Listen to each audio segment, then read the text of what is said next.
Assalamualaikum warahmatullahi wabarakatuh.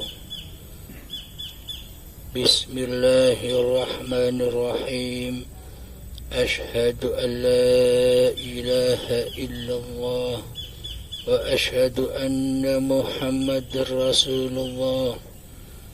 Allahumma salli ala sayyidina Muhammad wa ala ali sayyidina Muhammad. Rabbi shrah li sadri wa yassir li amri wahlul 'uqdatam min lisani yafqahu qawli. Amin. Bismillahirrahmanirrahim.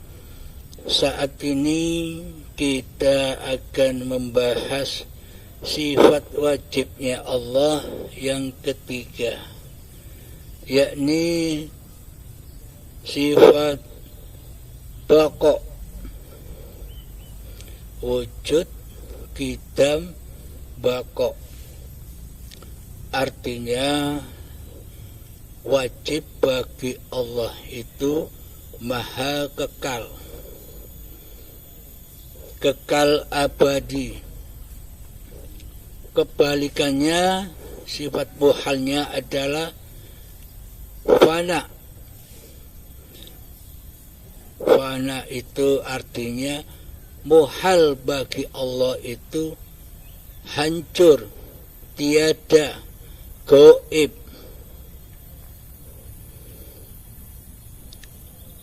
Akan tetapi selama ini kita seakan-akan diri kitalah yang wujud, sedangkan Allah kita gaibkan selama ini. Yang punya sifat wujud Allah, sedangkan yang fana, yang gaib, yang tiada adalah seluruh makhluk. Tapi anehnya akidah kita selama ini terbalik.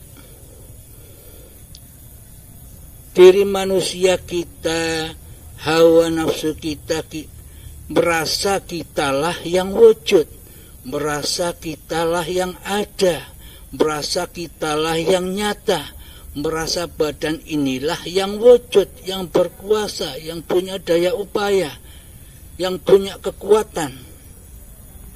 Akan tetapi kebalikannya, Allah kita gaibkan di hati kita. Ini kan terbalik. Mestinya Allah yang wujud, Allah kok gaib. Hamba ciptaannya mestinya fana, mestinya hancur, mestinya tiada, mestinya gaib, kok malah wujud. Ini artinya hawa nafsu selalu ingin menjadi Tuhan dan menyesatkan anak cucu Adam, agar manusia merasa dirinya yang paling wujud daripada wujud Tuhan pencipta dirinya.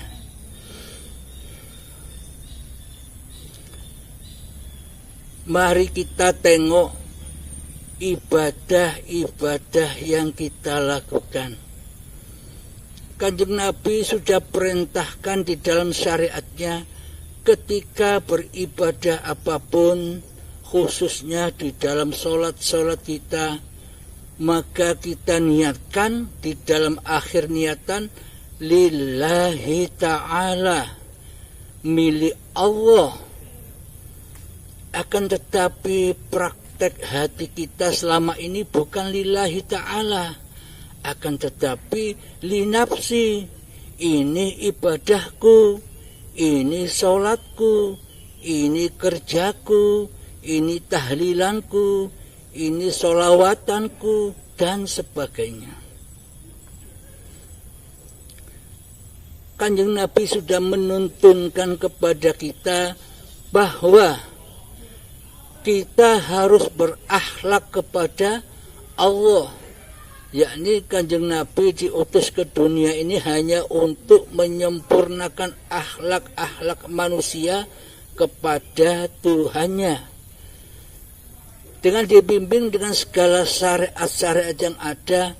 Tujuannya supaya hati hamba kembali kepada kewujudan Tuhannya di dalam pintu akhirat, yakni lillahi ta'ala, bukan linafsi. Selama ini mulut kita saja yang berkata lillahi ta'ala, akan tetapi praktek hati kita selama ini linafsi. Ini milikku hamba, ini sholatku hamba, ini ibadahku hamba. Begitulah praktek hati kita selama ini.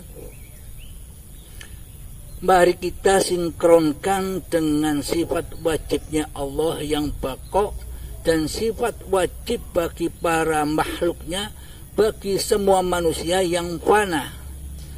Karena fana itulah sifat wajib bagi seluruh manusia. Fana itu apa? Tiada, gaib, tak nyata.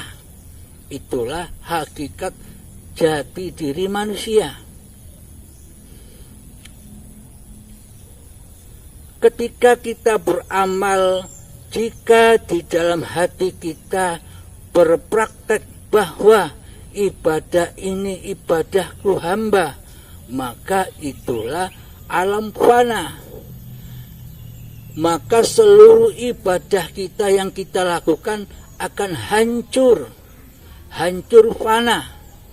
Karena selama ini kita hanya menyembah badan-badan kita ini yang bisa ibadah. Prasangka hati kita mengira badan inilah yang bisa ibadah, badan inilah yang bisa sholat, badan inilah yang bisa bekerja, badan inilah yang bisa duduk, badan inilah yang bisa berdiri, badan inilah yang bisa berlari. Akan tetapi bila tidak ada yang baqo adalah hayatullah, hayat hidup yang menghidupi cikal bakal badan yang dari tanah ini, sejak dari tanah hingga menjadi bayi. Itu hayat siapa? Apakah itu hayat manusia? Ketika bayi Anda ada di dalam bayi itu, Anda belum ada. Kita belum ada di dalam bayi ketika bayi baru dilahirkan. Jika memang hidup dan badan ini milik manusia kita, tentunya kita bisa memilih sendiri. Kita mau dilahirkan dari orang tua yang bagaimana. Kita bisa memilih sendiri bila hidup dan badan ini milik manusia kita. Akan tetapi kita tidak kuasa di dalam kelahiran kita. Ada yang dilahirkan dari orang tua yang miskin, ada yang dilahirkan dari orang tua yang kaya, dan sebagainya. Karena hidup dan badan ini bukan milik kita. Kullu mauludun yuladu 'alal fitrah. Seluruh bayi yang terlahir di dunia ini dalam keadaan suci. Suci dari apa? Suci dari pengakuan diri manusia kita saat bayi. Karena di saat bayi kita belum ada, kita belum tampil, kita belum main, kita belum didatangkan oleh Allah Ta'ala.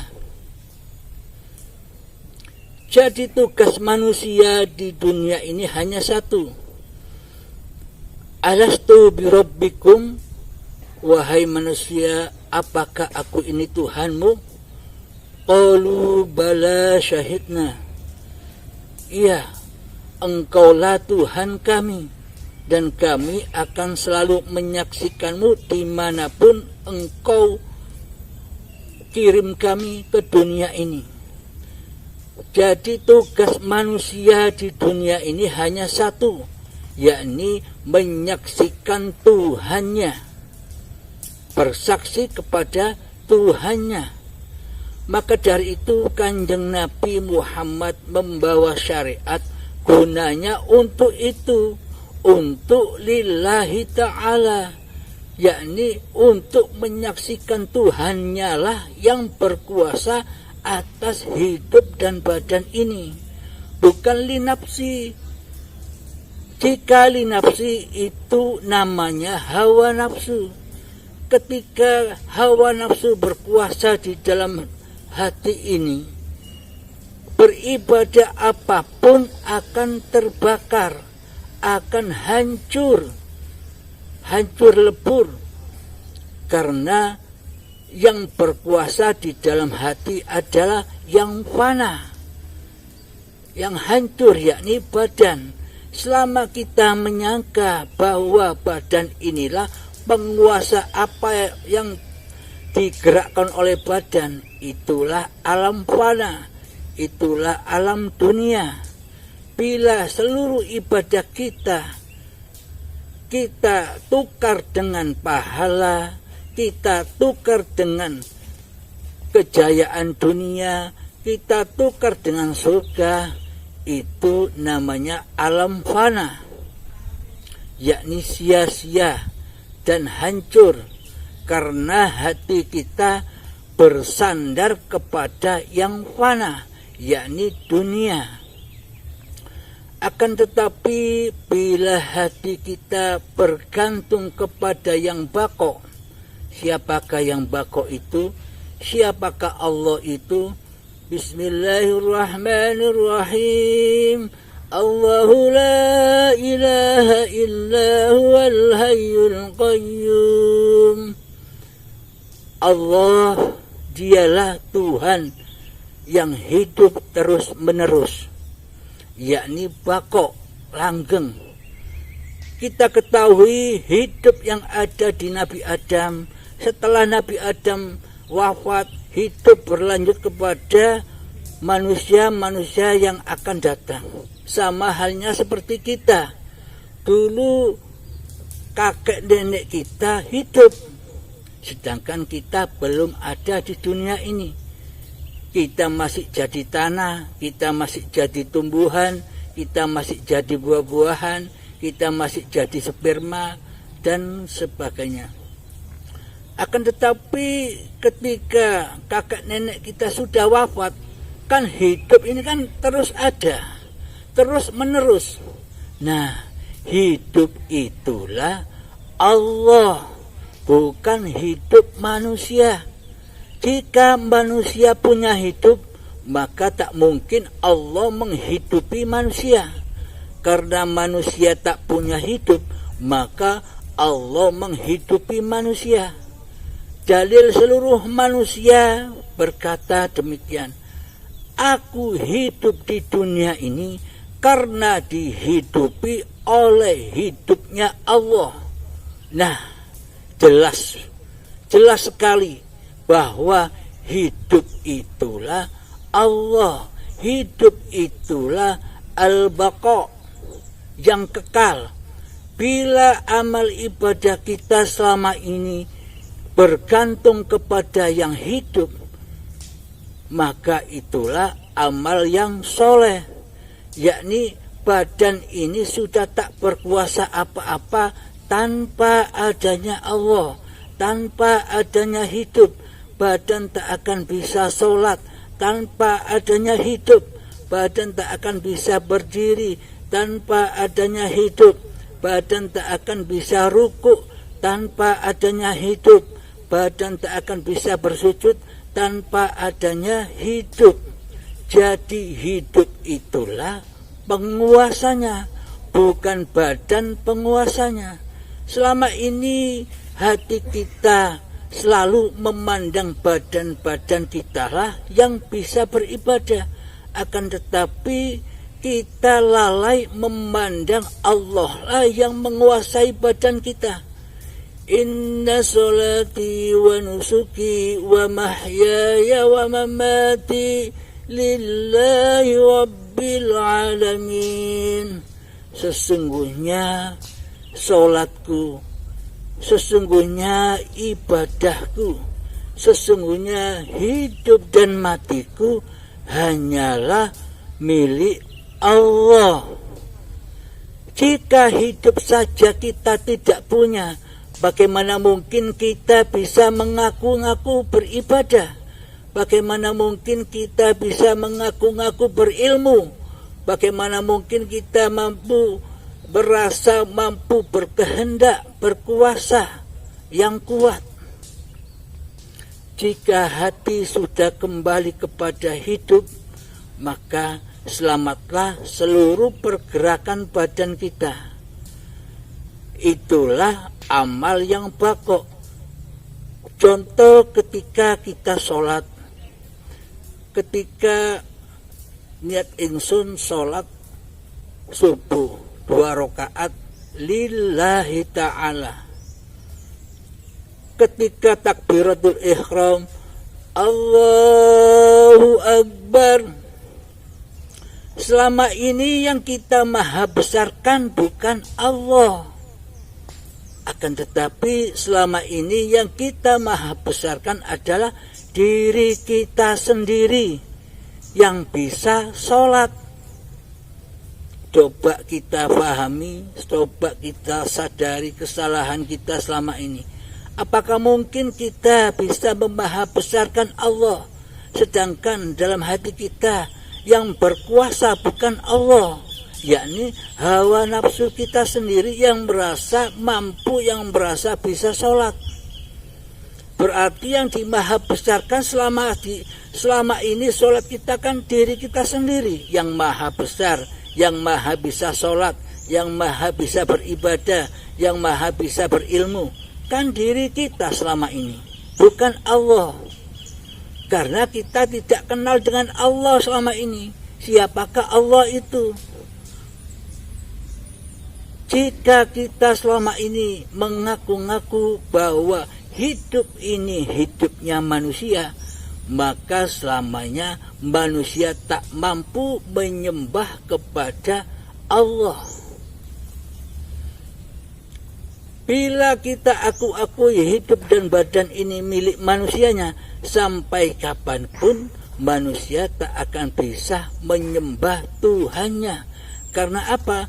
Karena manusia sudah merasa jadi Tuhan sendiri.